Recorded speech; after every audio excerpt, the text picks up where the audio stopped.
Do you consider yourself a role model? You know, I've asked that question to many of my martial arts students, and I've asked that question to many children when I've gone to visit, public and private schools. Do you all consider yourself a role model? And most of the times, particularly if they're not martial arts students, because they usually prodded to know the answer, people, the children, they don't really have that in their mind that they're a role model. They think about people on the outside, but they don't necessarily think about themselves in that role. And what I found is when I kind of, through a process of talking to the children, help them discover that, no, you know what?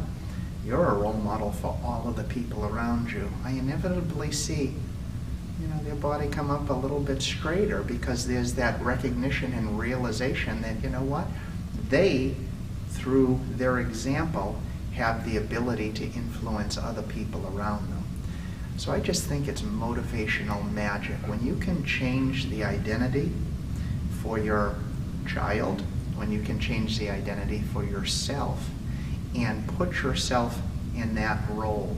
Again, as I've said many times, sometimes we'll do more for others than we will for ourselves. When we put ourselves in the role of not being perfect, because we're all perfectly imperfect, but when we put ourselves in the role and there's a motivation to wanting and striving to be the best we can be for others, I find that you're much more likely to stay on track with all of the disciplines that you've predetermined you want to have.